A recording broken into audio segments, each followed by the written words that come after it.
just either a slightly different from what they are, we talk, we see things are not normal.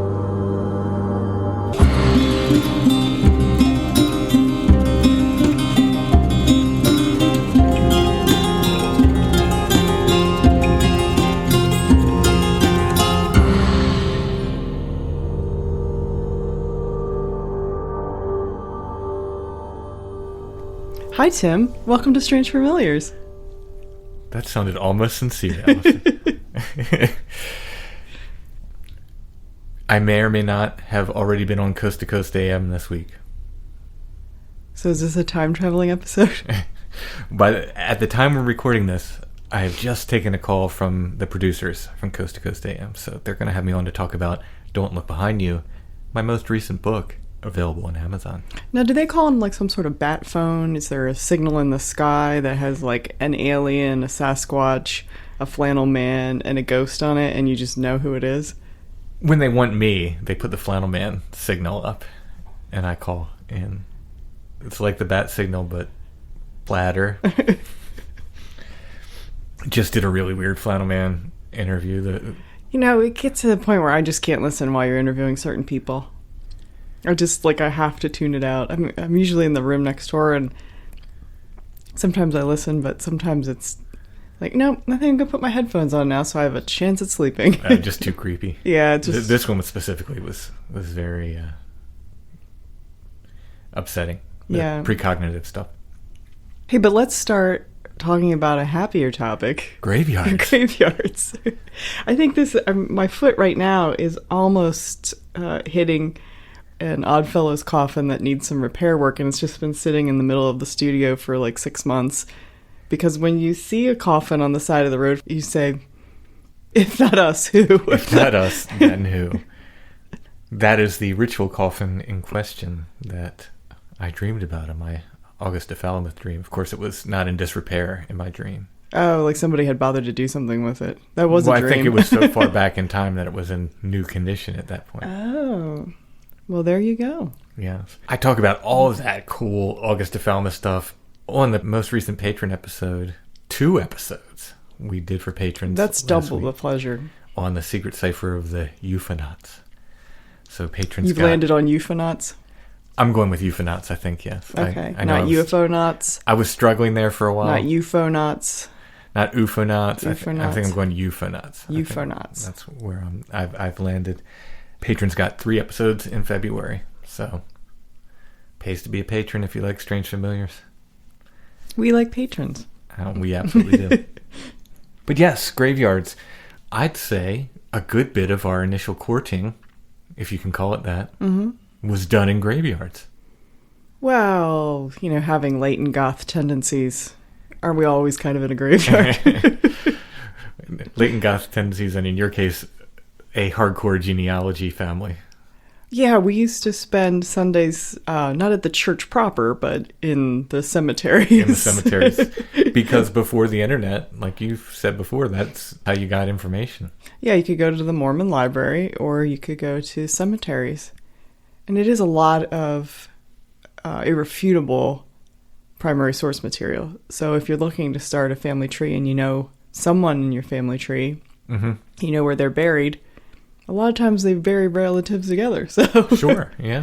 It's a helpful next link if you're stuck too, or if you think that the information just doesn't feel right, online, when you're like, it doesn't make sense. I think somebody copied that down wrong. There's a lot of material to be found at cemeteries, and most of the time the cemeteries themselves or the churches are very amenable to helping people. Yes, some are not. Some are not. It depends what you look like, I found also. Yeah. So Loren, you know Loren?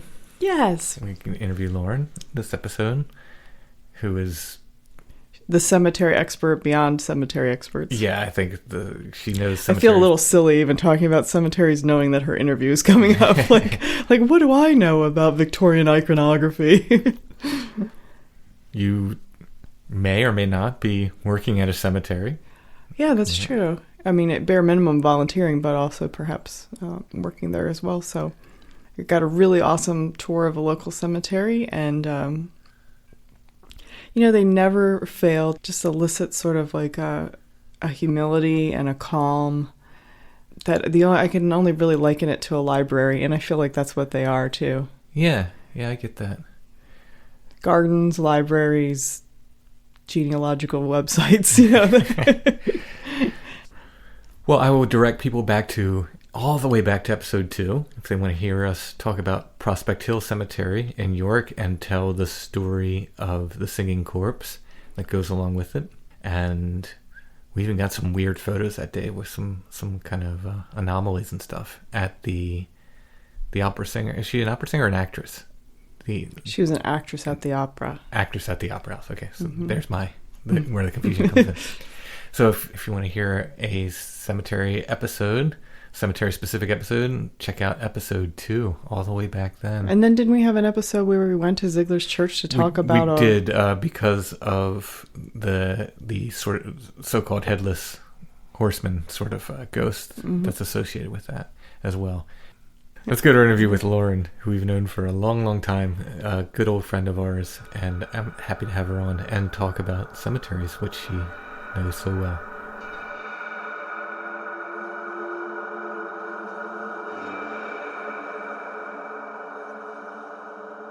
Tonight we're talking with Loren Rhoads. She is an author of both fiction and nonfiction, and an old friend of mine. We met many, many years ago.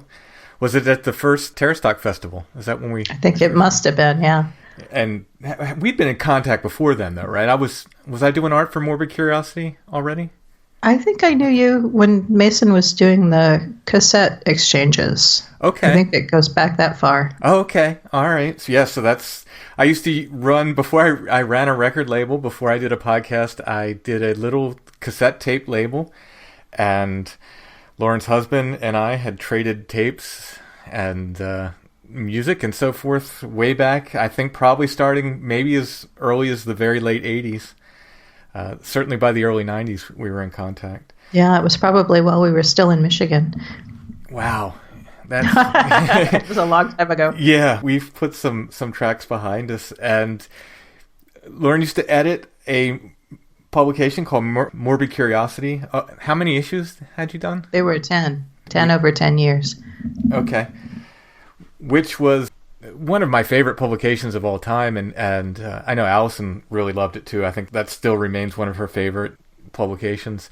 The general thrust of that was true stories, right? It was true experiences, but of the sort of unusual and morbid. And I mean, how would you describe Morbid Curiosity? It was kind of a true confessions magazine. I asked people to just tell me true stories from their lives about the most morbid, most upsetting, most unusual thing they'd ever done. And people did not disappoint. It was really fun to put it together. That was one of the first places I ever, wrote anything for. I wrote the story about Hex Hollow, which ended up being hacked to bits and put in the Weird USA and Weird Pennsylvania books, and which led to really my first book. So thank you for kicking me off in the writing world with that. Oh, that was a great story. Oh, thanks. And I think I did another story about the Witch Tree, which that ended up becoming the Witch Tree Prophets album I did with Stone Breath. I kind of rewrote that story for that album. And Allison had written a story as well about some medical issues and infertility for Morbid Curiosity. So we kind of really started on our way with Morbid Curiosity with all this stuff. I love putting that magazine together. I miss it every now and then, but it was a lot of work. Oh, yeah. Anything like that. Well, you're an author, it's just, you just have to pour everything into doing that. And there's the rush when you publish, either a magazine or a book there's nothing quite like it. That feeling. And then I don't know if it's the same for you, but as soon as I publish something, I immediately go through a sort of period of depression. It's not distressful really, because I know where it comes from. I know it's the end of the big climb and the big mountain and so forth, but I recognize it. It's there. It's this little down period where it's what's next. some of the stories from Morbid Curiosity were collected into a book called Morbid Curiosity Cures the Blues. Is that still in print? Yes. Yeah, it's still available, paperback and ebook. Awesome. It's almost 10 years old now, so. I had done, but besides the stories, I'd done several pieces of artwork for Morbid Curiosity, and some of my illustrations are in that book as well. So people can check that out. And then you went on to write... Did you start writing on the Cemeteries right after that, or did you write some fiction first, and then... Well, a little of both. The very first cemetery book was Death's Garden, Relationships with Cemeteries, and it predated Morbid Curiosity. It was the kind of the impetus to doing the magazine. That's right. I had forgotten, and I had done a piece of artwork for that as well. Yeah, you did the frontispieces on that. Yeah, that was a wonderful book. Well, Originally, I wanted to showcase a friend's photographs. He gave me a shoebox full of pictures of cemeteries that he'd taken on his travels. And when he gave me the pictures, he was dying of AIDS. So there was kind of a hurry up to get those published before he passed, and I didn't make the deadline. But it was the sort of thing that everyone I spoke to had a story about a cemetery that they were connected with somehow, that they were either... they'd grown up there, or they'd visited on vacation, or they had family. I was amazed how, cemeteries seemed kind of freaky and weird, not something you talk to everybody about. But once I started talking to people, everyone had a connection to something. So I enjoyed putting that book together so much. I think there are 29 essays. And people like Lydia Lunch gave me photographs for the book. So for not knowing what I was doing, it turned out really, really well. And it got me started thinking, what do I want in the mail? I'd really like to get weird stories from strangers. And that was how Morbid Curiosity came about. Right. And I mean, this is, for all intents and purposes, pre-internet. I mean, the very beginnings of it, maybe, but... we were communicating by mail at this point. Yeah. It amazes me now when I think about it. When an issue of the magazine came out, I sent everyone a postcard through the mail, and then they mailed me a check, and then I mailed them the magazine. It was really cumbersome. But yeah, I remember that. I got interested in cemeteries originally because we ended up in Highgate kind of by accident. Highgate is a Victorian cemetery in London that was abandoned pretty much after World War II, but by the 60s it had been looted by its caretakers, and it's on the edge of Hampstead Heath, so the trees had moved in and were taking it over. It was really falling apart. And in the early 80s, a group of friends bought it and took it over and, did kind of minimal maintenance for years and years. They still run it all this time later. But Mason and I ended up in London by accident, and I found this book of photographs in one of the train station bookstores, and they were just gorgeous. They were these beautiful black and white pictures.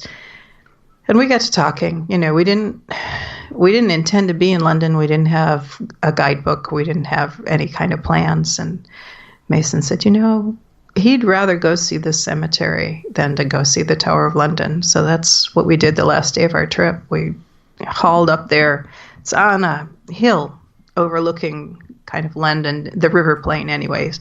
And back in the Victorian era, it was the edge of town. Now, the city of London's kind of grown out around it, but it's up on this bluff. And we schlepped all the way up the hill to the top of the hill to the cemetery. In January, it was cold as could be. And the little guy who opened the gate and let us in said we were the only people in the cemetery that day, and turned us loose. And the place was just full of angels everywhere you looked. 3-dimensional, carved onto headstones. There'd be faces poking out of the ivy because the greens had grown up around it. And it was amazing. I'd never seen anything like that, and kind of fell in love. And, it was full of feral cats. And all kinds of stuff. And, now as I've researched, there may or may not have been a vampire in Highgate. I was going to say, I thought there was either a vampire story or a Spring-Heeled Jack associated with it. So. Yeah. In the early mid 70s, some of the Christopher Lee Dracula movies were filmed in Highgate. And there's some debate about whether Highgate is actually the cemetery Stoker meant when he was writing Dracula. But be that as it may, yeah. So, this guy in a black cape swanning around in the graves. And so stories grew up from that. And then there were two guys who were poking around in the cemetery. One of them considered himself a witch. One of them considered himself a vampire hunter. And the stories changed over time. So, who knows if they were bragging and making things up in the beginning, or if they've, toned it down as people's attitudes have changed. But graves were broken into, bodies were dragged out into paths, things were set on fire, all kinds of damage was done before the Friends took it over. So that's another one of those cases where I'm fascinated by how the story has mutated over time. Back in the hippie days, who knows what kind of chemicals were in their bloodstream and what they actually saw or didn't see. But right. As time's gone, some of the story they've doubled down on, and some of the story they've denied that they ever said that they'd done some of those things. So, the Highgate vampire just definitely adds to the mystique of the place. And it's still spectacular. We went back 2 years ago now, I guess, over the summer. And got there, it was a weeknight, and we'd arranged for an evening tour. One side of the cemetery is open, and you can just go in, and the other side is only open to tours, or if you know somebody who's buried there. So we were on a tour that night, and there was a thunderstorm coming in across London. So the clouds were this really odd kind of orangey gold color as the sun was setting and the storm was coming in.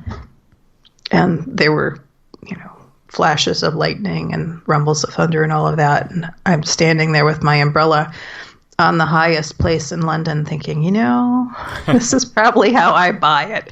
Here I am, standing in a graveyard, hit by lightning. But the storm kind of blew through. It rained a little bit, but it didn't slow us down. And it's just the most amazing place. I mean, every shade of green, and still angels everywhere. And trying to think who's buried on that side. Charles Dickens' family is buried there. He intended to be buried there and instead got picked up and taken to Westminster Abbey. Just strange people, menagerists and balloonists, and a guy who also may or may not have been a vampire. Up on the hill, there's a mausoleum where the man was, I believe he was a German Jew, came to London, bought a newspaper, but people wouldn't accept him in society and because he was Jewish. And he bought up the spot where people used to like to come and sit and picnic in Highgate because it had the best view of the city, and put this big mausoleum on it. And his daughter died young. There's a figure inside that the face on the figure is taken from the girl's death mask. I think she died of consumption. And the wife died, and then he died of, I don't know if it wasn't consumption, it was a heart attack, something like that. But so anyway, some discussion about, since she went first, maybe she was a vampire. But it's a beautiful place, just amazing. And then on the other side of the cemetery, Douglas Adams is buried, and Malcolm McLaren, and there's a huge monument to Karl Marx. So one of my favorite places in the world. Wow. You had done, it was quite literally a cemetery tour you were doing at some point, wasn't it? We had a tiny little house. It was the first house we bought in a little town called Glen, which I love the town. I wasn't super fond of that house, but I love that little town. I wish I could pick our house. We live in a much bigger, old, like Victorian farmhouse now. I wish I could pick this house up and move it to Glen Rock. I'd be very happy because I like the town of Glen Rock a lot. But we had a horrible futon. I think back now and I think, how did you guys sleep on that? How did we sleep on that? It was awful. But you came and stayed for a few days, and I know we went to Gettysburg. Is that the only cemetery we visited? We might have visited a couple local ones. We went to a bunch. I want to say Zengler's Church. Oh, Zengler's Church. Yeah. We did an episode in that because there's a fellow who was kind of a headless ghost guy that really? turned up. Yeah, that was buried there. They still see him riding his horse around, sort of headless. I mean, they say he never lost his head. He pulled his coat up around his ears, but when people see the ghost, it looks headless, supposedly, and that's that fellow. Yeah, that's one of my favorite local ones. They've modified that. They've kind of modernized it a little bit. Sadly, they had the old, it was the old sanctuary of the church or something that you could still see the stonework there, and I think they've gotten rid of all that, and it's just the old stones now. They didn't touch any of the old stones, the old tombstones, but they kind of reshaped the front of the cemetery a little bit. I liked it the way it was, where you could see parts of the old church. Yeah, and I know we went to Gettysburg, and I'm trying to think, we probably showed you a few of our other favorites around. Well, and you told me the best story about Gettysburg, which was about them being able to smell the bodies in York after the battle. Yeah. Which still makes my blood run cold. Oh, I mean, it's just, when you think about it, well, it was a hot July day, and, I think more Americans died in that battle than any other single battle ever in any war. And they didn't have a good body disposal system. So they sat out in the hot weather for weeks, really, until they got them all buried. Well, I was reading about that. Gettysburg was a tiny little town. And so the gravedigger had enlisted. And so he was gone. And his wife was kind of left behind to, keep an eye on the graveyard. But she was pregnant. She was like massively pregnant. And so, she dug as many graves as she could, but it wasn't quite going. Wow. Yeah, I know they ended up hiring people to come in. And then I did a stint as a banjo player on a historic steam train here that would drive from a little town called New Freedom up past Glen Rock and to a train station called Glatfelder Station, where they think Lincoln stopped there, I think, on his way to give the Gettysburg Address. And I would dress in period costume and, play banjo on this train. There was a story on that where they said that there was a... So you don't think... the humans, you think about, but a lot of horses died as well. Yeah. And there was a tannery along that route, and they said that those guys went and had to bring the horses back from Gettysburg, and brought them all the way over there. So it was, and that's a good, 20 miles away, 15 miles away, anyway. So they're hauling, horses back. I'm sure they weren't responsible for all of them, but they said they were going over and hauling a bunch back. Which, just a brutal thing. Yeah. If you ever come back to the East Coast again, there is a cemetery in Delta, Pennsylvania, and it is where they had slate mines. There are really two places of good quality slate in the world, and one's in Wales and the other's right here in Delta, Pennsylvania. And the people that knew how to mine slate were the Welsh. So when they discovered, they had this great slate here, someone brought a bunch of Welsh people over. They just went over, said, come to America, we have slate mines, and basically established this Welsh community here for the purpose of mining slate. There are still Welsh speakers in Delta. They still give church services in Welsh. Oh, that's cool. There. But the tombstones are carved slate. They're black. They're like ebony black. And they are in perfect condition. These are from, the 1800s, early 1900s, so they're not, ancient. But they're so intricate. They're some of the most intricate carvings I've ever seen. You could get a lot more intricate with slate than you could with, granite or any other kind of stone. And they took such pride in their work. They had a saying that said I forget the exact saying, but it's something along the lines of the stone doesn't sing in English, meaning, only Welsh knew how to really work and carve. That's lovely. Yeah.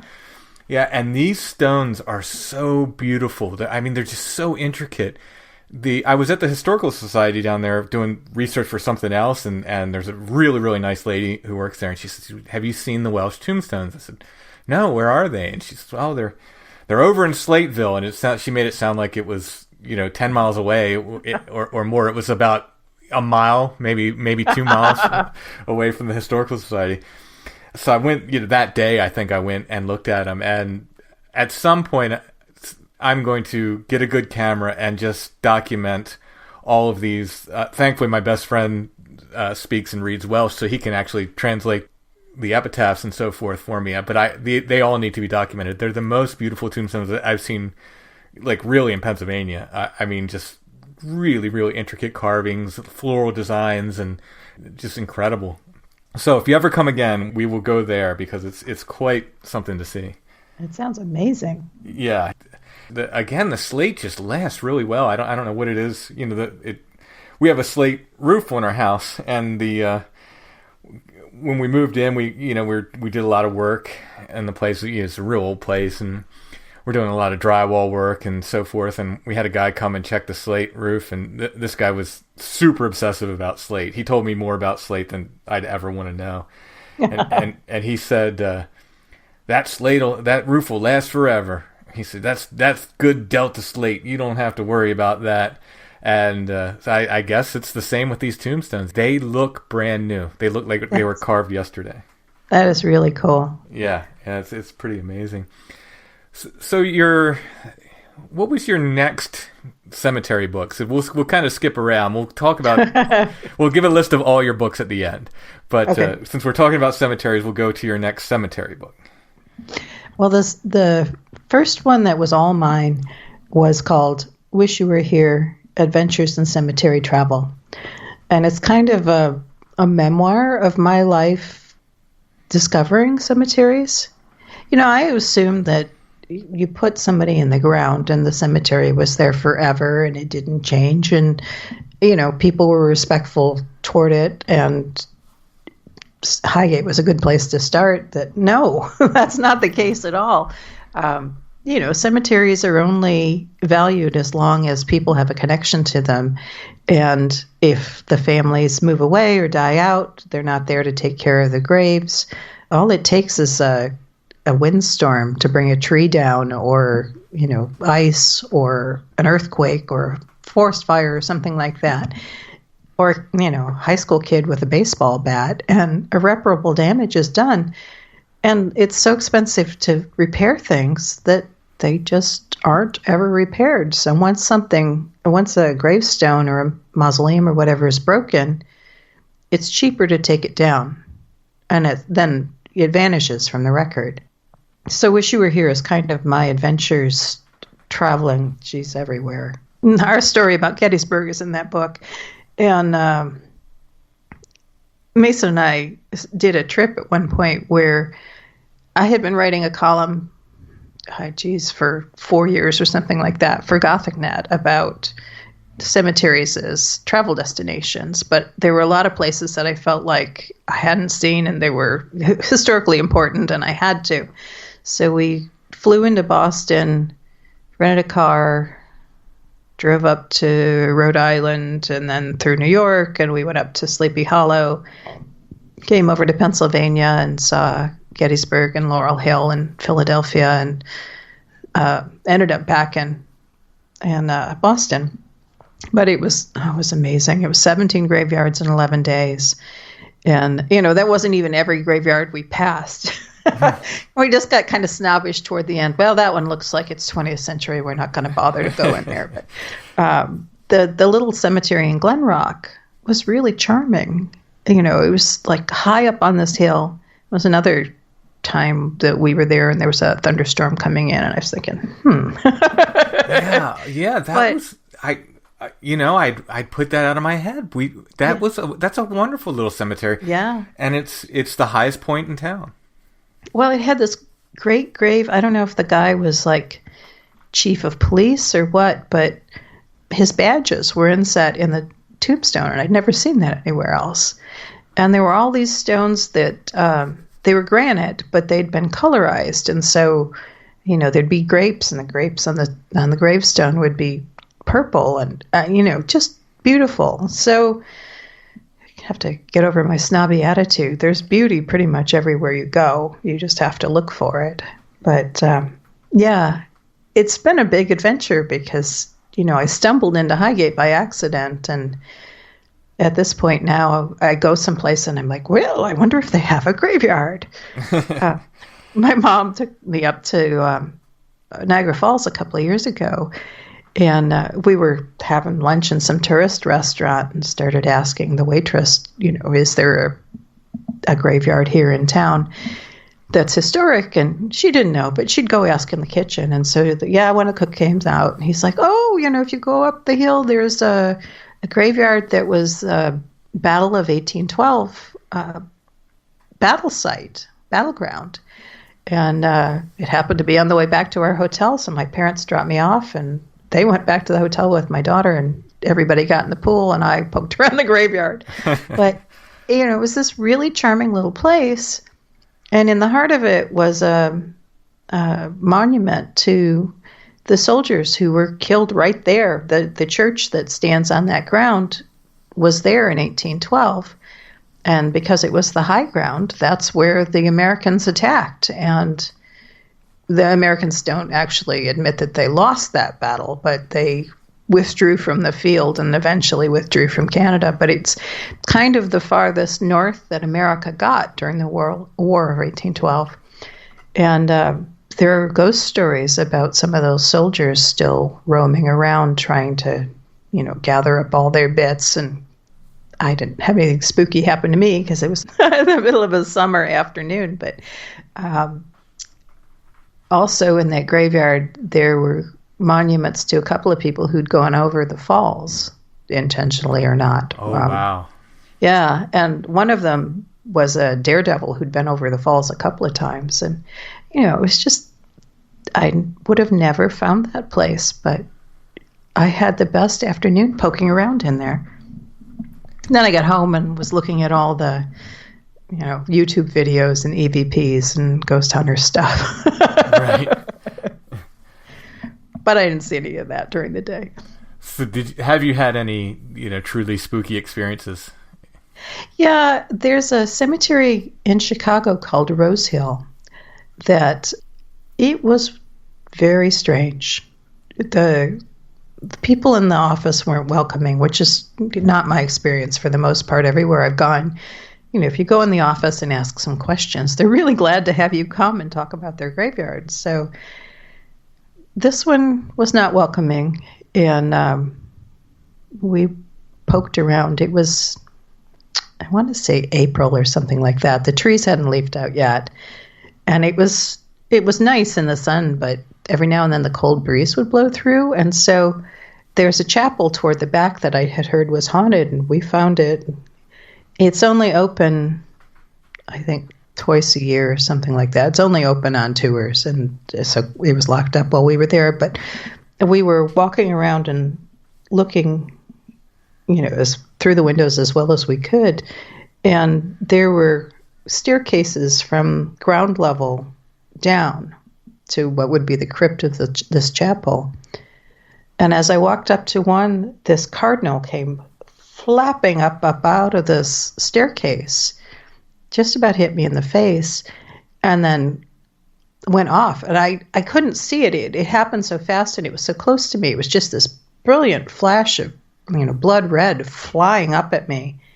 And Mason said, oh, yeah, it was a bird. But what it was doing down the staircase, I don't know. And, as we walked around this area, there was kind of a hill behind the chapel, and it was the mound over the old public mausoleum, which is closed now. But all of us started to get kind of nauseous and feel really short of breath and weird. And so we backed off from that. But while we were poking around in that cemetery, we kept hearing sirens coming from every direction, and we couldn't figure out, had we tripped a wire, what was going on. Apparently, one of the buildings near the cemetery had an explosion and a fire. And as we were wandering around listening to all these sirens, we started to smell meat cooking, and it smelled really, really good. And I still don't know if anyone was killed in the fire or not, if that was what we were smelling, but the whole thing was creepy from walking in the gate till when we left. Is that an older cemetery? Yeah, it's Chicago, like a lot of cities in America, used to have a pioneer graveyard downtown, and that was eventually taken up. The bodies were moved, and they, out to the fringes of town, which is where Rose Hill is now. It's sort of more or less on the side near O'Hare. At one point in the 19th century, it was the edge of town, and now it's in the middle of town again. But it's a really pretty cemetery. It's mostly flat. There's this one hill where the mausoleum was, but yeah, it's a very strange place. I'd like to go back another time and see if it was just that it was spring and everything was so skeletal. All the trees were so skeletal then, or if there really is something to it. Oh, and I should tell you about Mountain View Cemetery, which is in Oakland, California, across the bay from San Francisco. I had a friend who organized a night tour once. It was the first cemetery I was in at night. And it was just a small group of us. There was one of the guys who's written a book about it was the tour guide, and psychic, stage magician, my friend who was a bookseller, me. I'm trying to think. I think there were 7 of us. It was a small group anyway. And we got there as the sun was setting, and we're poking around. I kept seeing like flashes of light out of the corner of my eye, like streaks of light. And there are streets that surround the cemetery, so I was thinking, well, could be headlights. I didn't see cars, I couldn't hear them, but could be, some things reflecting off polished faces of gravestones or whatever. So he took us down into the front of the cemetery and to the old Potter's Field, and I walked around a little bit, and I got this sharp, cold pain in the back of my neck. And I thought, I wonder what that is. And so I'm looking in the grass to see if there's anything there. And I found a headstone. And he came over and he said, I didn't realize there were any headstones. This is the Potter's Field. And the psychic said, she was a maid and had gotten pregnant by a young man of the house, and fell or was pushed down the stairs, broke her neck, and is buried there now. And, no, I don't want to know this. So I backed off, and my friend, the bookseller, kind of followed me, and she said, I didn't know you were psychic. I'm like, I don't think I am psychic, but that's freaking me out. I don't know. And as we walked around, every now and then, you would smell something really strongly. And I think, maybe there's somebody living in one of these mausoleums, or maybe there's something else going on here. But as we walked farther into the cemetery, the tour guide was really excited. He really wanted to show us something. It was something that we were really going to be impressed by. And the farther in we went, it turned out he was taking us to the Black Dahlia's grave. And after this experience with the servant girl who'd broken her neck, I was like, no, I am not going up to see the Black Dahlia's tombstone. Absolutely not. So finally, everybody found it, and they're like, come on, don't stand there by yourself. Come up and see it. So I did. And it's really just a simple stone. It's a little, inset in the ground, granite stone with her name. And it says, I don't know, daughter or something like that. Nothing that calls her out as being a murder victim. And I got this chant in my head, just on a loop over and over. What a beautiful girl. She was such a beautiful girl, just over and over in my head. And I'm like, that's it. I'm out of here. Wow. So I've been back to her grave a couple of times. It's really hard to find for some reason. I don't know if, it doesn't want to be found necessarily or what, but I guess she had a sister who lived in Oakland, and so that's why she's buried in Oakland.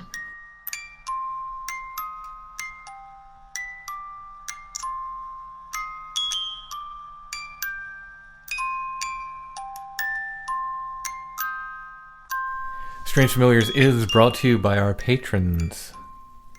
If you'd like to help us make the show and get extra content, please consider becoming a patron at Patreon. It's patreon.com/strangefamiliars. $3 a month gets extra shows. Like I said, in February, we did 3 shows for our patrons, 3 full shows.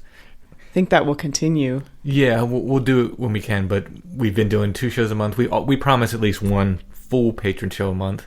We usually deliver more than that. Lately, we've been delivering 2. This month, we did 3. So, you get a lot of extra content, different levels of support there. If you want to go more than $3, you can get things like pins, stickers, t-shirts, signed copies of my book, audio CDs, and more. You can go to patreon.com/strangefamiliars and check out all the different levels there. We're about to add some new tiers for people. They requested different tiers, so we're about to add some extra tiers there as well. If you don't like the idea of a subscription or a monthly payment, you can do a one-time donation. If you go to strangefamiliars.com and look in the show notes, you can see a paypal.me link, and you can make a one-time donation. That helps a lot as well. And, of course, leaving reviews for us, 5-star reviews on iTunes or Stitcher, wherever you listen, that helps as well. Hey, can I plug my business? Yes, absolutely. Well, I've recently had a change of jobs from having one to not having one. Yes. So I have to kind of bump up the other things I do. So I thought I would take this moment to plug some of the antique photography available to you via the fine people at Strange Familiars. We have links to the eBay store and my Etsy store. Your Etsy as well. I sell both in both places. On eBay, it's under Strange Familiars. Uh-huh. On Etsy, it's under Odd Peacock. Yeah, with 1D. OD Peacock. Mm-hmm. Which does not stand for Old Dirty Peacock. We have all kinds of stuff from post-mortem photographs to... We do. We have all kinds of weird stuff. And you can feel free to contact me. I mean, if there's something you're looking for. I don't have every single one of the photos that I own available online at any given time, but I have tons of animals. If you collect animals, I have... we have circus people.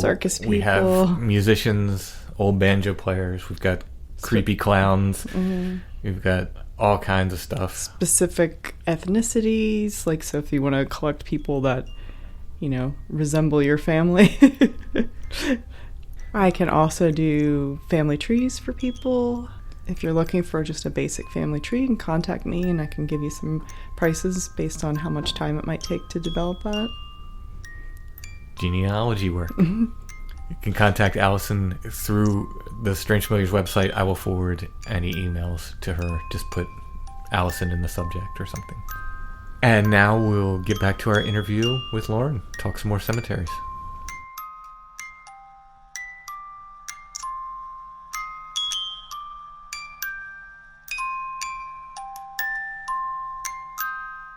The Victorian cemetery movement, where they just decided we're going to make beautiful cemeteries. Yeah. They poured their hearts into it, and these cemeteries are just gorgeous. Yeah, it kind of heaven on earth, if you think of heaven as a garden. People today, they think, for instance, I'm sure there's people who think, oh, you went on a cemetery tour, a vacation where you went only to cemeteries. That's very morbid. But it was a very common thing. I mean, they would picnic every Sunday. They'd go to church and then they'd go have picnics in these cemeteries because they were beautiful places. Well, and some of them predate parks. Mount Auburn, which is the first garden cemetery in the U.S., is out on the edge of Boston. nobody had seen anything like that before. There weren't city parks. The green didn't exist yet. Greenwood Cemetery in Brooklyn was so popular with people coming out on, these weekend trips. More people came to see Greenwood Cemetery in a year than would go to Niagara Falls. Wow. Because Central Park didn't exist yet. And the city fathers in Manhattan were like, well, all these people are paying all this money to take the streetcar out there and buy their picnics and go sit in the cemetery. How can we get in on this? Well, let's build a park. And then people will come here instead of going to the cemetery. So then the same with Golden Gate Park. The cemeteries here predated the park. So, yeah, where else were you going to go if you wanted to record or get some sunshine or whatever? Yeah. You mentioned so many cemeteries have been, just lost or they've been moved. There's a whole section in Prospect Hill, which is our local kind of Victorian era cemetery, where much older graves, there's a section where there's very neat lined up, and they're very old stones, from the 1700s. And you're like, wow, they were very neat. Well, they were very neat because they just transferred the bodies there, and then they lined up these stones in a very neat fashion. If they didn't have to plan it out the way they did the other sections of the cemetery, those are the lucky ones. There are a lot of people. A lot of these cemeteries just get totally lost, and I think the Potter's Field's probably more than any. Yeah, because we did an episode where we talked about one of Barnum's cannibals died and was buried here in York, and he was buried in a Potter's Field, and there's no record of where he was buried. I mean, there's just a big Potter's Field there. There's one monument to, I think it's to a little girl who she died as a result of abuse, and this was way more recent than you think of people being put in Potter's Fields, poor Victorians in the 1800s are being put in Potter's Field. Well, this was very, very recent. I want to say maybe as recent as the 80s or so. Yeah. This young girl who was, like I said, I think she died as a result of some sort of abuse or some sort of mistreatment. The town got together and had a stone put there for her, but this, performer from Barnum, there's no record of all, where he is in there. We know he's in there. Actually, we don't. We know he was in there at some point. That they dug him up at some point, and his body was missing. So he was a little person, and there are rumors of a local doctor who had a skeleton of a little person in his office, and we think he was quite possibly a victim of grave robbing, which was very common back in the day. Yeah, or that Barnum just sold his body and they buried nobody in the coffin anyway, which would not have been above Barnum at all. It's any way to make a buck. In any case, when we were looking for this Potter's Field, we came across records of 2 or 3 other Potter's Fields around York, and one of them is kind of possibly on the backside of a park. There's a baseball diamond. It's a tiny little park. It's possibly there. If we found it, or there's a little overpass there, it might have been just built under this overpass. It might have been paved over, literally. The other one is completely gone. The third one is, there's just no record of these things. It's terrible. It's really tragic. On one hand, these people can't afford monuments anyway, but to have these Potter's Fields they just get paved over or built on top of, and they're just gone. Yeah. San Francisco's terrible about that. The city passed a rule in 1900 that nobody could be buried inside city limits. So there were all these cemeteries at that point, but they couldn't make any money by burying new people. Those are the days before. Now we have perpetual endowments where, when you buy a grave, some of that cost goes into a fund to keep up that grave forever. Right. But in those days, you paid your money, you bought your little plot of land, and it was up to you to take care of it. And if the family was gone, or if the person had no family, then it wasn't cared for. So things deteriorated. Some of the damage was done in 1906, and stones were knocked over and never reset. And City Hall burned, so all the city cemetery records burned with it. So they didn't have any idea how many people were buried or where they were buried. So there's a park on the edge of, it's the Highlands up above the mouth of the bay, that used to be all of the little cemeteries in the city. The Greek Orthodox, some of the Jewish congregations, the Russian Orthodox, Black Masons, just all kinds of people had their little patch of ground. And when the city decided it was going to close that cemetery, they paid people to pick up the headstones and move the bodies. Well, they picked up the headstones. So they built a big, they call it the Palace of Legion of Honor Museum. That's the medieval and early collections in San Francisco. It's a beautiful museum. But they just built it on top of the graveyard. And after we had the earthquake in '89, they decided to do some retrofitting and anchor it down to the bedrock. So as they dug down, they found all these bodies that were still under the cemetery. Huh. And when the museum had been built, people knew they were there. You know, they'd run piping through them. They'd run cables through them. You know, the bones were right there, and they just did whatever they needed to do. They just left everybody in place. So in this little courtyard area that they excavated, there were like 200 bodies. So, you know, extrapolate that out. This is a really big park. Most of it's a golf course now. But there are a couple of the big monuments still in place. There's one to Seaman's Union, and there's the ruins of what was the Chinese mortuary temple.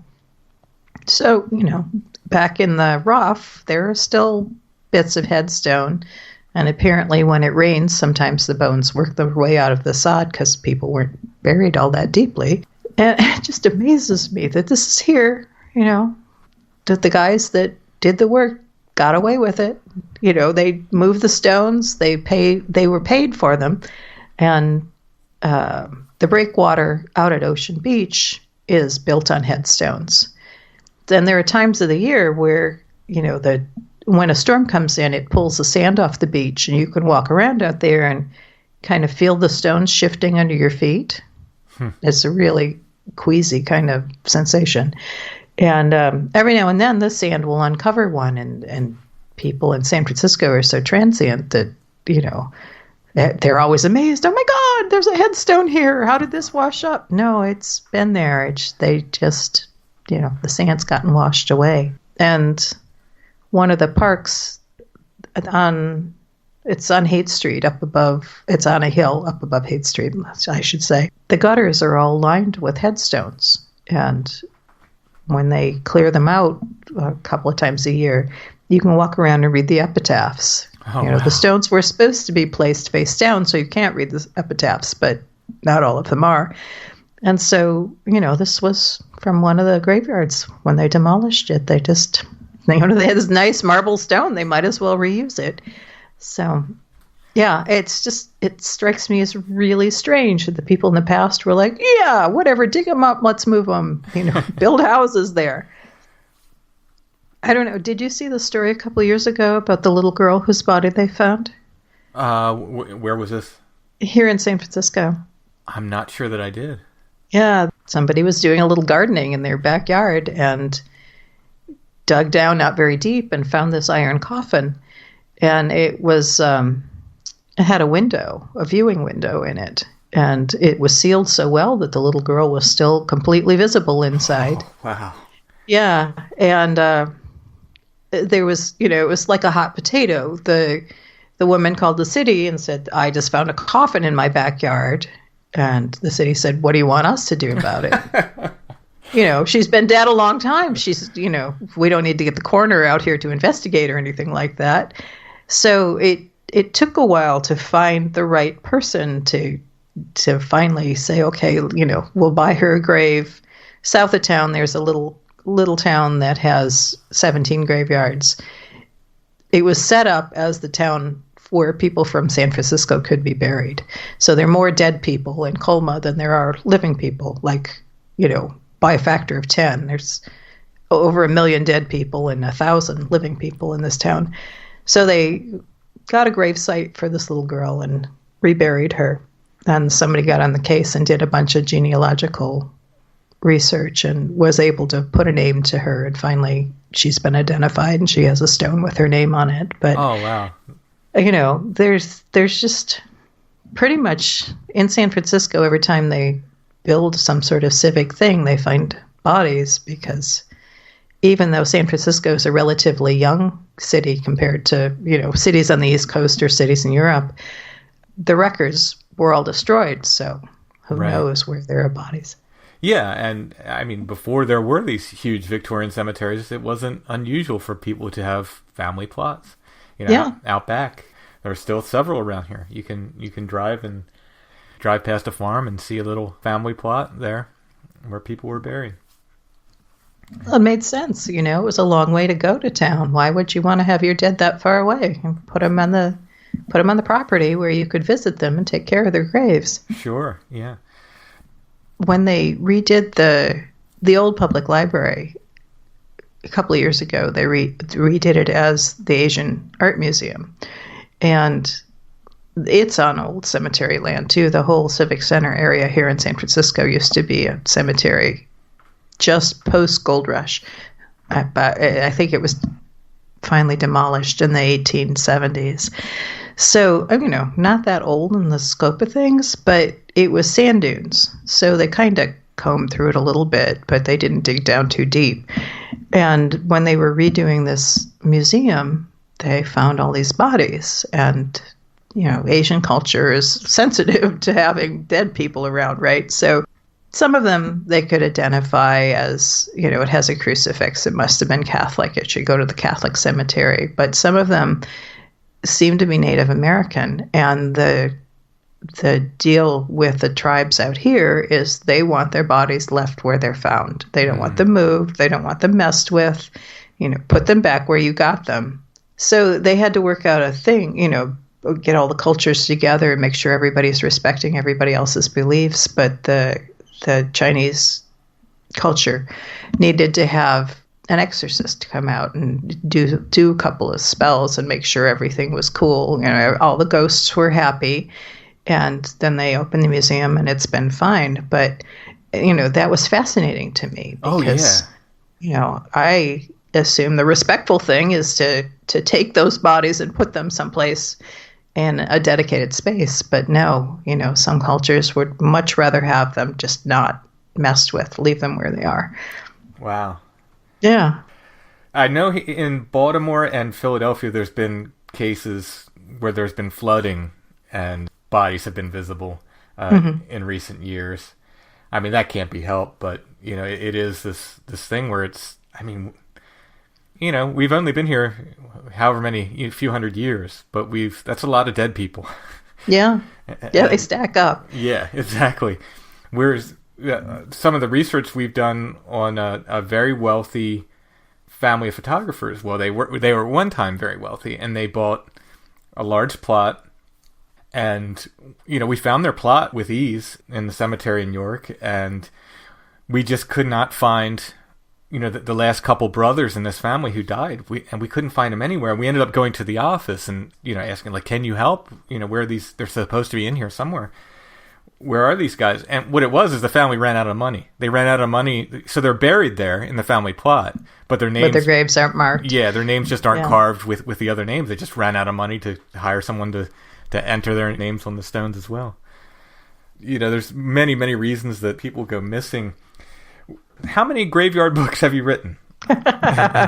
I've edited the one, and I've written two. The most recent one is 199 Cemeteries to See Before You Die, which is kind of a guidebook to cemeteries that everybody should see. Have you seen all 199 of them? No, I've seen about 70, I think, now. I got to cross another one off this summer, so... The rest are kind of an aspirational list because I wanted to make it as global as possible. So it includes things in Eastern Europe that I haven't been to, or I haven't been to the Middle East yet. It's on my list. Or Hong Kong and China. There's a lot of places I need to go. But I wanted to make it, as inclusive as I could. Sure. So there are 100 in the U.S. and the rest of the world. So, you think 199, wow, that seems like a lot, but I had to leave so much out. Oh, I guess so. Yeah. So what's, are they numbered in any particular order, or is it just... No, it's arranged geographically, because I thought about doing them as in importance, but, if you were traveling or whatever, it'd make it really hard to use the book. So they're grouped by, in the U.S., the Eastern Seaboard and the South and the Midwest and Western graveyards, California, and the Northwest coast. I'm pretty pleased with how it turned out. The book is really pretty, and the publisher did a really nice job putting it together, but I'd like to come back and do a second volume because I just left things out. Isn't that always the case? I mean, I've yet to write fiction, so I don't know with fiction, but I know with nonfiction, every time without fail I finish a book, publish it, if not before it's actually, in my hands, shortly afterward, I'll find new information and just slap myself. Oh, this should have gone in there. This should have gone in there. Well, deadlines have a purpose. Because this is definitely a case of, boy, I could have researched this for the rest of my life. And it could have been, 1,000 cemeteries in a big omnibus or something like that. But, nobody would be able to buy it because it'd be huge, brick-like. Right. I only had one cemetery in Russia, which is a crime. But Europe, I had to do a lot in Europe. Yeah.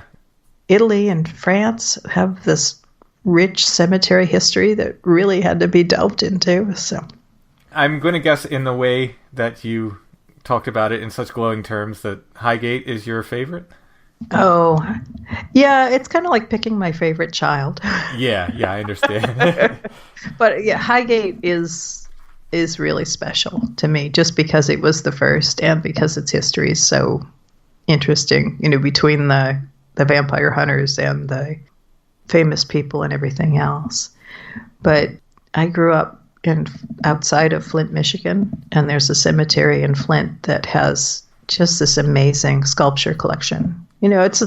Flint used to have a lot of money back in the day. It was GM was headquartered there, and so all the General Motors money was there. The shops were there, and the shops ran. When I was a kid, they were running 3 shifts a day, and so people were getting good money.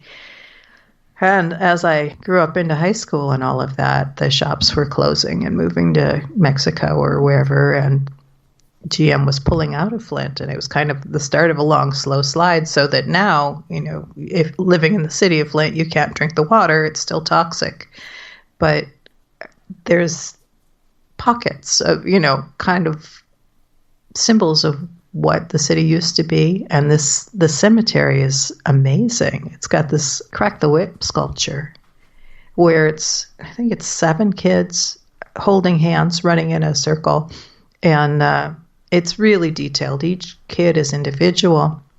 The last one in line is a little Asian girl who's lost her Birkenstock, and it's like elsewhere in the grass. Oh, wow. And so one of her feet is bare as she's running, and it's just amazing. And every now and then a story will pop up online about how that area is haunted. And I've never had any experience there. I haven't been there at night in, 30 years or more, but during the day it's really peaceful. And it's just this place along the road. If you weren't from Michigan, you'd probably never know about it, but that's on my list too of my favorites. I really love that place.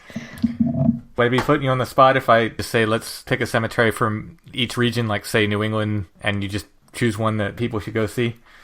I could do that, I think. All right, so let's pick one from each region, at least in the United States, and you can recommend one that people check out. So we'll start in the Northeast. We'll go with New England. Ooh, okay. Well, if you're only going to see one, you should see Mount Auburn outside of Boston. It's in Cambridge, and it is really spectacular. It was the first garden cemetery in the U.S., and still just breathtaking.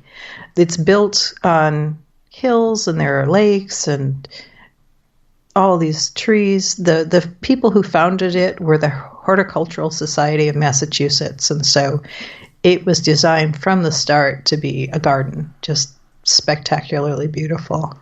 So yeah, that would be my choice. There are a lot to choose from in New England, but we'll head south and go to the Mid-Atlantic. Bonaventure in Savannah. It's full of the old plantation oaks with the Spanish moss hanging on them, and sculpture and rhododendrons, and again, really spectacularly beautiful.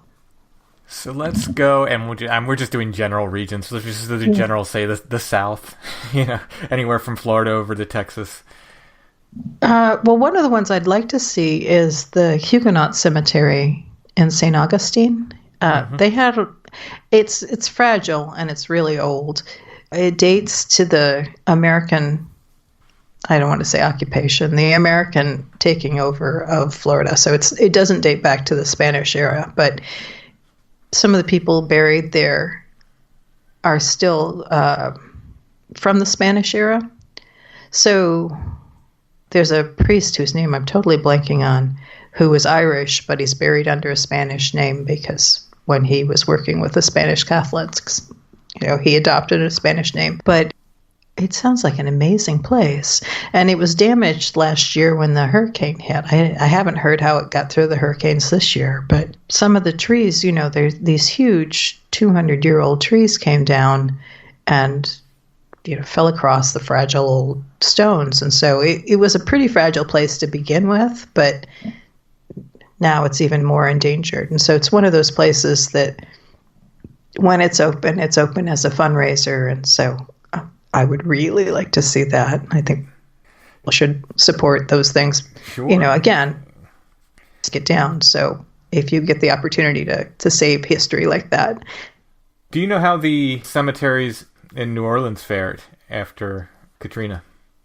Out along the Pontchartrain Highway, there's a number of cemeteries, and the highway is up on piers, so it goes over them. Those cemeteries were flooded.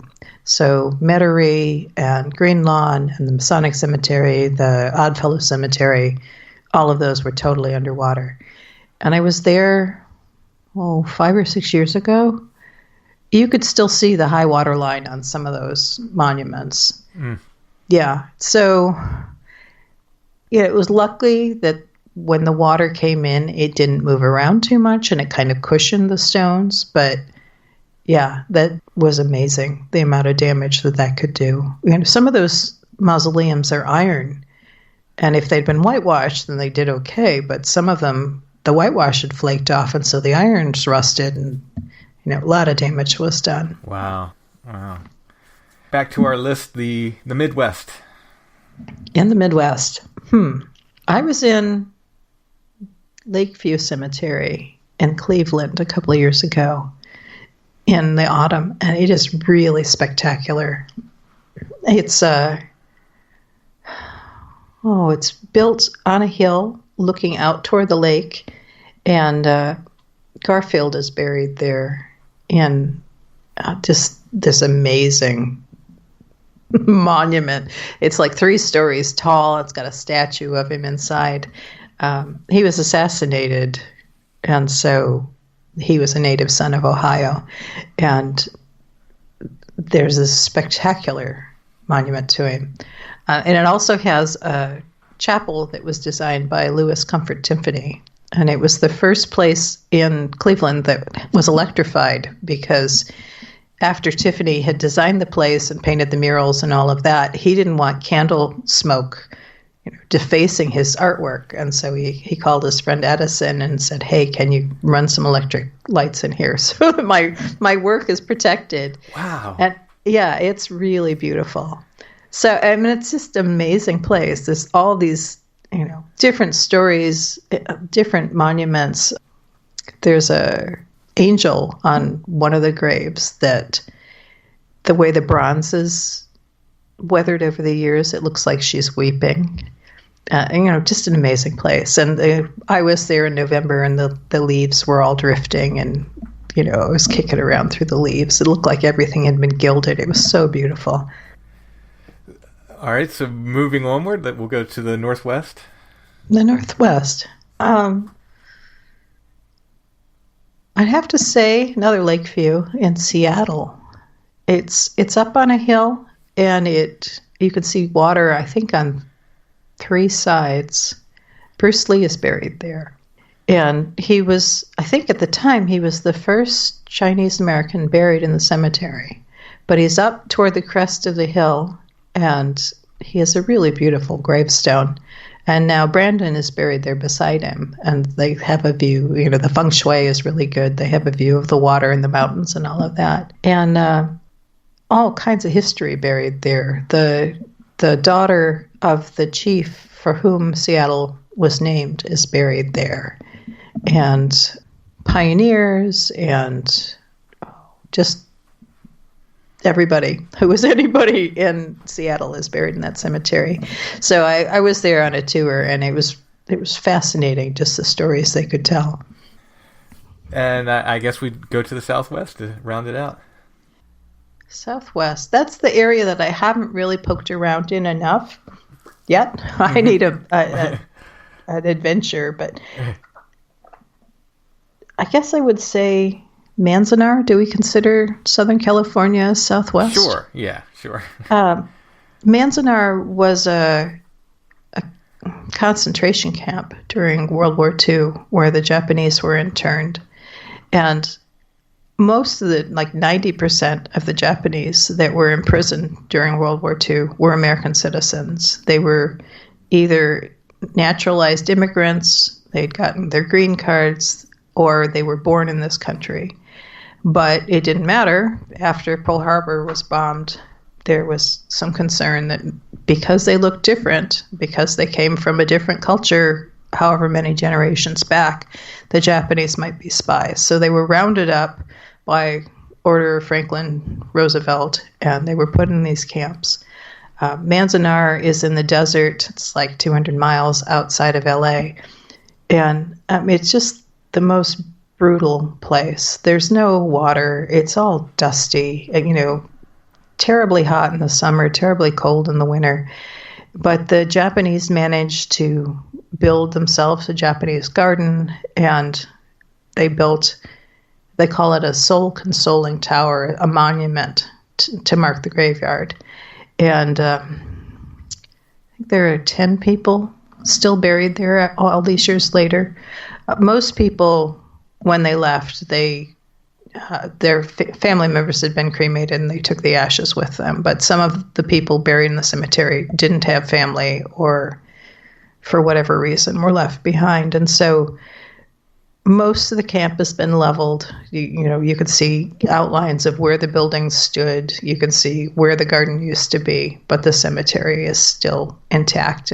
And survivors of the camps, are getting elderly now. They don't make the pilgrimage so much, but their family members make the pilgrimage to the cemetery once a year to clean up the graveyard and take care of the graves. So I think that's a place that everybody should see. It says a lot about our history, especially in these days, that Sure. This is not a new thing. It's something that keeps coming up, and we have to keep thinking about how we treat other Americans. Mm-hmm. Yeah. So I want to tell everybody that you in no way knew those questions were coming. I didn't give you a list of questions. I came out of nowhere with that list, and you hit it out of the park. Your knowledge of cemeteries is incredible, encyclopedic. I am super impressed. I mean, it'd be one thing if I'd have told you, okay, I'm going to ask you these questions. I gave you no list of questions, and it just came up with that off the cuff, and that was wonderful. Well, thank you. But if you ask me those questions again tomorrow, I'd probably have different answers. And I think that shows your true love of cemeteries, though. So can we have a complete list of your books? Yeah. The first one is out of print now, but that was Death's Garden, Relationships with Cemeteries. And I'm slowly compiling a second volume of that. So hopefully in the next year or so, I should be, I think, crowdfunding that. The second book was Wish You Were Here, Adventures in Cemetery Travel, and that's text-based with a couple of pictures. And the new one is 199 Cemeteries to See Before You Die, and that's lots of pictures, full color hardcover, with a little bit of text on each cemetery. And the one I'm working on now, I'm still looking for a publisher, but that's the Pioneer Cemeteries of the San Francisco Bay Area. So hopefully someday soon that'll be out. And then you have a number of fiction books as well? Yeah, I wrote a space opera trilogy a couple of years ago because space opera is my other love, cemeteries and space opera. And I've got a series of books. The first one's out and the second one is almost finished, about a succubus who falls in love with an angel. So the angel thing comes in somehow, I'm not sure. But yeah, so the first one of those is called Lost Angels, and the second one will be Angelus Rose. The space opera series is No More Heroes? Yeah, the third book is No More Heroes. The first one is The Dangerous Type, and then Killed by Numbers, and then No More Heroes. All of these can be seen on your website, which is lorenrhoads.com. I'll put a link to that. So I'll put a link to your books on Amazon, but people can order them. They're available to order at other bookstores as well, wherever they prefer. Yeah. Thank you, Loren, for coming on. Super fun conversation, as fun as it can be talking about death in cemeteries. But no, in cemeteries, if nothing else, I've learned, every day above ground is a good day, because the alternative is really grim, right? So it's nice to be reminded every now and then to stop and smell the flowers and look at the green grass and the blue sky and all of that. Just appreciate being alive. Absolutely. Thanks for coming on, and I'm sure we'll talk to you again in the future. Thank you so much.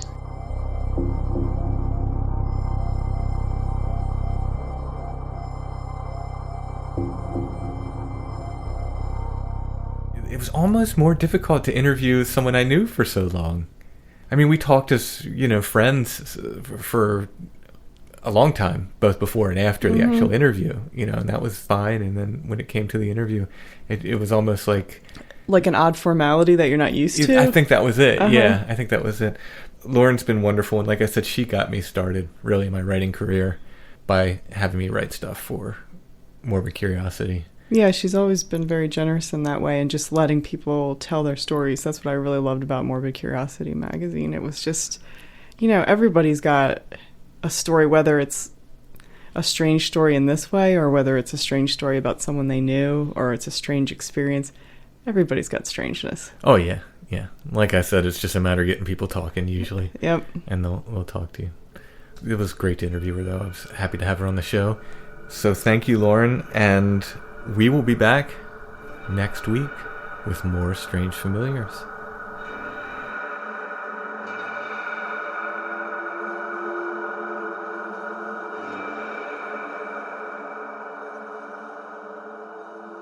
Strange Familiars is a production of Dark Holler Arts, music, books, art, podcasts, and more. darkhollerarts.com.